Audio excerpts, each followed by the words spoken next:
ከማርያም እርግዝና ጀምሮ እስከ እረኞቹ ታሪክ ድረስ ያለውን ስንመለከት እግዚአብሔር እያንዳንዱ ዝርዝር በምክንያት እንዳስቀመጠው ነገሮች ሁሉ ዝም ብሎ የተፈጠሩ እንዳልሆኑ ትመለከታላችሁ። ለዚህም ነው በጌታ ልደት ቀን ከሱ መማር ያሉብንን 14 ነጥቦች መመልከት የሚኖርብን። ከቻላችሁ ማስታወሻ ደብተር አዘጋጁ ወይንም ደግሞ ስልካችሁ ላይ ያለውን ኖት ክፈቱ። ምክንያቱም ይህ ሲስተም የህይወታችሁ ሙሉ አመለካከት ስለሚቀይረው። በተለይ 7ኛና 14ኛ ላይ ያለውን የክርስቶስን ታሪክ ከራሱ መማር ይኖርባችኋል። እስከ ቪዲዮ መጨረሻ ድረስ አብራችሁን መቆየታችሁን እንዳዘነጉ። እስቲ ማርያምን ተመልከቱ። እሷ ንግስት አልነበረችም፣ ታዋቂ ሰውም አይደለችም። እሷ ከናዝሬት ከምትባል በወቅቱ ማንም ሰው ቦታ ከማይሰጣት መንደር የመጣች ድሃ ታዳጊ ነበረች። እንደውም መጽሐፍ ቅዱስ ላይ ከናዝሬት መልካም ነገር ሊመጣ ይችላልን ተብሎ የተጠየቀበትን ቦታ አለ። ለምሳሌ አሁን አዲስ አበባ ውስጥ ማንም ሰው እዛ ሰፈር ምንም ነገር የለም ብሎ የሚንቁስ ሰፈር አስቡ። ማርያምም የነበረችው እዛ ሰፈር ውስጥ ነው። ግን እግዚአብሔር ለታሪክ ትልቅ ስራን እንድትሰራ የመረጣት እሷን ነው። እዚህ ጋር ያለው ትምህርት በጣም ሲምፕል ነው። እግዚአብሔር የእናንተና ልጅ መሆናችሁን ዲግሪ ወይም የባንክ ሂሳባችሁን አይጠይቃችሁ። እሱ ከእናንተ የሚፈልገው ዝግጁነታችሁን ብቻ ነው። ምናልባት እናንተ ራሳችሁ እኔ ተራ ነኝ፣ አልተማርኩም፣ ብቁ አይደለሁም ብላችሁ ታስቡ ይሆናል። ግን ምን እንደሆነ ታውቃላችሁ? ልክ እንደዛ አይነቱን ሰው ነው እግዚአብሔር ለስራው የሚፈልገው። አሁን እኔ ተራ ሰው ነኝ የሚለውን አስተሳሰባችሁን ከውስጣችሁ አስቀንጥራችሁ ጣሉት። እስቲ አስቡት፣ አንዲት ድንግል ሴት ትጸንሳለች ሲባል ጭራሽ እብደት ነው የሚመስለው። ማርያም ይህንን ቃል ስትሰማ ምን እንደተሰማት አስቡ። ዮሴፍስ እጮኛ ካርገዛለች ሲባል ምን አይነት ስሜት ውስጥ ይገባል? በህልም ተነግሮት እሷን ለማግባት በመወሰኑ በወቅቱ በማህበረሰቡ ዘንድ ትልቅ ስካንድል ነው። ሰዎች ይህን ሰውዬ ምን ነካው ብሎ ሊያሙት ይችላሉ። ከዚህ መማር ያለባችሁ የእግዚአብሔር መንገድ ከኛ መንገድ ከፍ ያለ እንደሆነ ነው። አንዳንድ ጊዜ በህይወታችሁ የሚሆነው ነገር ትርጉም ላይሰጣችሁ ይችላል። ለምን ይሄ ሆነ፣ ለምን አሁን ሆነ ብላችሁ ራሳችሁ ልትጠይቁ ትችላላችሁ። ልክ እንደ ማርያምና እንደ ዮሴፍ ሎጂኩ ባይገባችሁም እግዚአብሔርን ዝም ብላችሁ ማመን አለባችሁ። በሂሳብና በስሌት የማይመጣ ነገር በእግዚአብሔር እቅድ ውስጥ ሊመጣ ይችላል። ስለዚህ ሁሌም ቢሆን አእምሯችሁ ኢረር ሲላችሁ እምነታችሁ አይ ጎሄድ ማለት አለበት። ለእግዚአብሔር እሺ ብሎ መታዘዝ የማርያም ስምን አበላሽቶባታል። ሰዎች በጀርባ አውርተውባታል፣ ጎረቤቶቿ ተጠቋቁመውባታል። በዚያን ጊዜ ከጋብቻ በፊት መጸነስ እንደ ትልቅ ኃጢአት ውርደት ይቆጠር ነበር። እስቲ አስቡት፣ ሰፈሩ ስትሄዱ ሰዎች ሲጠቋቆሙባችሁ እሷ ነች እኮ እያሉ ሲንሾካሾኩባችሁ አስቡ። ማርያም ግን ከሰዎች ይልቅ እግዚአብሔርን ማስደሰትን መረጠች። ኢየሱስን መከተል ሁሌ ኩል ወይም ደግሞ ተወዳጅ አያደርጋችሁ። አንዳንድ ጊዜ ጓደኞቻችሁ ሊርቋችሁ ይችላሉ። ከአጠገባችሁ ያላችሁ ሰዎች ሊሸሿችሁ ይችላሉ። ምርጫው የእናንተ ነው። የምትጨነቁት ፈጣሪ ስለ እናንተ ስለሚያስበው ነው ወይስ ደግሞ ሰዎች በሶሻል ሚዲያ ስለሚሏችሁ ነገሮች፣ በአካባቢያችሁ ስለሚጠቋቆሙባችሁ ነገር ነው? እውነተኛ እምነት ዝናን፣ ክብርን መስዋዕት ማድረግን ይጠይቃል። እስቲ የማርያምን ሁኔታ እንመልከት።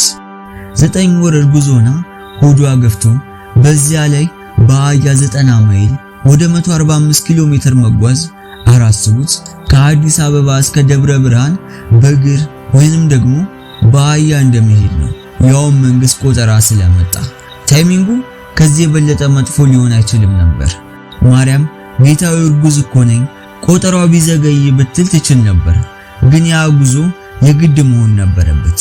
ለምን? ምክንያቱም ትንቢቱ የሚፈጸመው በቤተልሔም ውስጥ ስለነበር ነው። ዛሬ በህይወታችሁ የገጠማችሁ መጥፎ አጋጣሚ ምናልባት እግዚአብሔር እናንተን ወደ ትክክለኛ ቦታ ለመውሰድ እየተጠቀመበት ሊሆን ይችላል። የእናንተ ምቾት ማጣት የእግዚአብሔር ቀጠሮ ሊሆን ይችላል። የዓለም መድኃኒት የተወለደው 5 ስታር ሆቴል ወይንም ደግሞ ምርጥ ሆስፒታል ውስጥ አይደለም። እሱ የተወለደው በከብቶች በረት ውስጥ ነው። የንጉሥ አልጋ ሳይሆን የከብቶች መመገቢያ ነው የሱ መኝታ። እግዚአብሔርን ያደረገው ሆን ብሎ ነው። እሱ ከድሆች ከተቸገሩት ጋር እንደሚውል ለማሳየት ነው። ዛሬ የኢኮኖሚ ሁኔታው አስቸጋሪ ቢሆን፣ የምትኖሩበት ቤት ጠባብ ቢሆን አትዘኑ። እግዚአብሔር ምርጡን ሥራ የሚሰራው በዝቅተኛ ቦታ ላይ ካሉት ጋር ነው። የጀመራችሁት ቦታ የመዳረሻችሁ ወሰን አይደለም። የምስራቹን መጀመሪያ የሰሙት እነማን ናቸው? ንጉሶች፣ ካህናት፣ ፓስተሮች? በፍጹም። መጀመሪያ የምስራቹን የሰሙት እረኞቹ ናቸው። በዚያን ዘመን እረኞቹ እንደ ዝቅተኛ የህብረተሰብ ክፍል ይቆጠሩ ነበር።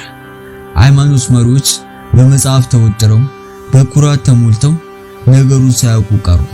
እረኞቹ ግን ምስጢሩን ለመስማት ትሑታን ነበሩ። ከእግዚአብሔር ድምጽ መስማት ከፈለጋችሁ ኩራታችሁን መጣል አለባችሁ። እኔ አዋቂ ነኝ የምትሉ ከሆነ ከእግዚአብሔር አዲስ ነገርን ታጣላችሁ። ስለዚህ ልባችሁን ልክ እንደ እረኞቹ ክፍት አድርጉ። በዚህ በክርስቶስ ታሪክ ውስጥ ሁሉም ሰው ፈርቶ ነበር። ማርያም ደንግጣለች፣ ዮሴፍ ፈርቷል። እረኞቹ መላእክቱን ሲያዩ ተርበድብደዋል። ግን መልአኩ ሁሉ ጊዜ የሚናገረው አንድ ነገር ነበር፣ አትፍሩ የሚለውን ቃል። ፍርሃት ኖርማል ተፈጥሯዊ ስሜት ነው፣ ግን በፍጹም እንዲያቆማችሁ መፍቀድ የለባችሁ። ድፍረት ማለት ምንም አለመፍራት ማለት አይደለም። እየፈራችሁም ቢሆን ወደፊት መራመድ መቻል ነው። አዲስ ቢዝነስ ለመጀመር ነው የፈራችሁት ወይንስ ደግሞ አንድ ውሳኔ ለመወሰን? መፍራት የለባችሁም አልላችሁ፣ ነገር ግን በድፍረትም ቢሆን እርምጃ መውሰድ ያለባችሁ። ይሄ ነው ኮምፕሊትሊ ህይወታችሁን የሚቀይረው አንዱ ክፍል። እረኞቹና ሰብአ ሰገል ሕፃኑን ሲያገኙት ምን አደረጉ? እሺ ጌታዬ ሆይ አሁን ስልጣን ሲኖርህ ለኛ ስራ ስጠን አላሉትም፣ አልለመኑትም። እነሱ ያደረጉት በግንባራቸው ተደፍተው ሰገዱለት፣ እግዚአብሔርን አመሰገኑት። እኛ ግን ብዙ ጊዜ እግዚአብሔር የሆነ ነገር ሲያደርግልን ከማመስገን ይልቅ ቀጣዩን ጥያቄ እናቀርባለን። እስቲ ዛሬ አንድ ነገርን ተለማመዱ። መልካም ነገር ሲገጥማችሁ ስልካችሁን አንስታችሁ ለጓደኞቻችሁ፣ የቤተሰቦቻችሁ ከመደወላችሁ በፊት ለአፍታ ቆም ብላችሁ ፈጣሪው አመሰግናለሁ ማለትን ልመዱ። አምልኮ ምላሻችሁ ሳይሆን ላይፍ ስታይላችሁ ይሁን። የገና ታሪክ በበረት ውስጥ ማንን አገናኘ? ዳረኞችን ከአይሁድ ወገንና ሀብታም ኮከብ ቆጣሪዎችን ከሩቅ ምስራቅ ከአረማውያን ወገን ጋር እና አንድ አናጺ ከአንዲት ታዳጊ እናት ጋር አገናኝቷቸዋል። የእግዚአብሔር መንገድ ኢንክሉሲቭ ነው፣ ሁሉንም ያጠቃለለ ነው። ቀለም፣ የሥራ ድርሻ የለም። ዛሬ በአገራችን በአካባቢያችን መለያየት በበዛበት ጊዜ ይህ ትልቅ ትምህርት ነው። እግዚአብሔር ሁሉንም ሳይለያይ ይጠቅማል። ከኛ የሚለዩ ሰዎችን መውደድና አብሮ መስራት የእግዚአብሔር ዕቅድ አንዱ አካል ነው። ንጉሡ ሄሮድስ ኢየሱስን ለመግደል ሞከረ። ለምን? ስልጣኔን ይቀማኛል ብሎ ስለሰጋ። አስተውሉ። ለእግዚአብሔር ታላቅ ነገርን ማድረግ ስትጀምሩ ወይንም ደግሞ ሕይወታችሁን ለማስተካከል ስትሞክሩ ተቃውሞ በተለያዩ ቦታ ይገጥማችኋል። ጓደኞቻችሁ ይሳለቁባችኋል፣ ችግር ይበዛባችኋል፣ ጠላታችሁ እናንተን ለማስቆም ይሞክራል። ችግሩ ሄሮድስ ኢየሱስን ማስቆም አልቻለም። ፈተና፣ ተቃውሞ ሲበዛባችሁ ተሳስቻለሁ ብላችሁ ተስፋ አትቁረጡ። ምናልባትም በትክክለኛው መንገድ ላይ እየሄዳችሁ ስለሆነ ነው ተቃውሞ ይበዛባችሁ። ስለዚህ መንገዳችሁን በፍጹም እንዳትለቁ። ኢየሱስ ሲወለድ በመቶዎች ከሚቆጠሩ ዓመታት በፊት የተነገሩ ብዙ ትንቢቶች ተፈጽመዋል። የት እንደሚወለድ፣ እንዴት እንደሚወለድ ሁሉ ነገር ተጽፏል። ይህ በአጋጣሚ የተፈጠረ ነገር አይደለም። ይህ የሚያሳያችሁ የታሪካችሁን ስክሪፕት የሚጽፈው እግዚአብሔር መሆኑን ነው። እግዚአብሔር የዓለምን ታሪክ እንዲህ በጥንቃቄ መምራት ከቻለ የእናንተን ሕይወት ታሪክ መምራት ያቅተዋል? በፍጹም። የሕይወታችሁ ደራሲ እሱ ስለሆነ ስክሪፕቶ ለሱ ስጡትና በፍጹም ልባችሁ መኑት። አይሁዶች ከሮም ጦርነት ነፃ የሚያወጣቸውን ጉልበተኛ ንጉሥ ሰይፍ የያዘውን ጦረኛ ነበር የሚጠብቁት። እግዚአብሔር ግን የላከላቸው ሕፃኑን ልጅ በከብቶች በረት ውስጥ ነው። ብዙዎቹ የጠበቁትን ስላልመሰለላቸው ናቁት። ስንቶቻችንን የእግዚአብሔር በረከትን የናቅነው? ምክንያቱም እኛ እንደፈለግነው ሆኖ ስላልመጣልን። ምናልባት የመጣላችሁ የምትፈልጉት ስራ ላይሆን ይችላል። ነገር ግን ያ ስራ የወደፊታችሁን ታላቅ ነገር መንገድ የሚከፍትላችሁ ሊሆን ይችላል። የእግዚአብሔርን ስጦታ ሽፋኑን አይታችሁ አትገምቱ። እግዚአብሔር ከሰማይ ሆኖ መላእክቱን ብቻ መላክ ይችል ነበር። እንዲያድርጉ ብሎ መመሪያ ማውረድ ይችል ነበር፣ ግን አላደረገው። እሱ ራሱ መጣ፣ ወደ እኛ የተበላሸ ዓለም ገባ። ለምን? በጣም ስለሚወደን። እናንተ ለእግዚአብሔር ምን ያህል ዋጋ እንዳላችሁ የምታውቁት እሱ እኛን ለማዳን ሲል ምን ያህል ርቀት እንደሄደ ስታዩ ነው። እግዚአብሔር ከችግራችሁ የራቀ አምላክ አይደለም። እረኞቹና ሰብአ ሰገል ኢየሱስን ለማየት በአካል መሄድ ነበረባቸው። በቦታቸው ተቀምጠው አላዩትም። ጥሪው ለሁሉም ነበር፣ ግን እርምጃ ወስደው የሄዱት ብቻ ነው ያገኙት። የመጨረሻው ከኢየሱስ ክርስቶስ ልደት የምንማረው ትምህርት ይህን ነው። እግዚአብሔር ሁሉንም ይጋብዛል፣ ግን ወደሱ የመቅረብ የእናንተ ፋንታ ብቻ ነው። እምነት ያለ ሥራ የሞተ ነው። ቪዲዮውን ማየታችሁ ብቻውን ለውጥ አያመጣላችሁ። የተማራችሁትን በተግባር መለወጥ አለባችሁ። እስቲ ወደ እረኞቹ ታሪክ እንደገና እንመለስ። በዚያች ሌሊት ያ አሰልቺ ስራቸውን እየሰሩ ነበር። ብርዱ፣ የጅቡ ጩኸት፣ የህይወት ድካም፣ ምናልባትም የኛም ህይወት ይሄው ሊሆን ይችላል። ምንም ትርጉም የለውም ብለው አስበው ይሆናል። ነገር ግን የእግዚአብሔር ጥሪን ሰምተው ስለተንቀሳቀሱ የምስራቹን ለዓለም ያበሰሩት የመጀመሪያ ሰዎች ሆኑ። ይህ ምንን ያረጋግጣል?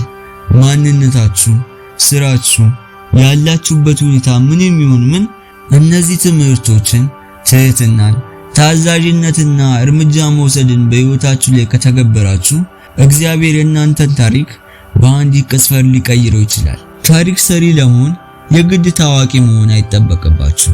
እሺ አሁን ወደ ተግባር እንግባ። በዚህ ሳምንት ውስጥ ሁለት ነገርን በትህትና እንድትተገብሩ ፈልጋለሁ። አንደኛ፣ አሁን በህይወታችሁ ያለውን አስቸጋሪ ሁኔታ አስቡ። ስለ ሁኔታው ከማማረር ይልቅ ጌታ ሆይ በዚህ ውስጥ ምን ልታስተምረኝ ፈልገህ ነው ብላችሁ እሱን ብቻ ጠይቁት። አመለካከታችሁን በፍጹም ልባችሁ ቀይሩ። ሁለተኛ፣ በፍርሃት ምክንያት ያዘገያችሁትን አንዲት ትንሽ እርምጃ ውሰዱ። ማርያም እንደ ቃሌ ይሁንልኝ እንዳለችው እናንተም እግዚአብሔርን ከኔ ሐሳብ ያንተ ሐሳብ ይበልጣልና እንደ አንተ ሐሳብ ይሁንልኝ ይበሉት። የዛሬው ቪዲዮ ይህንን ይመስል ነበር። በቀጣይ ቪዲዮ እስከምንገናኝ ድረስ ባይ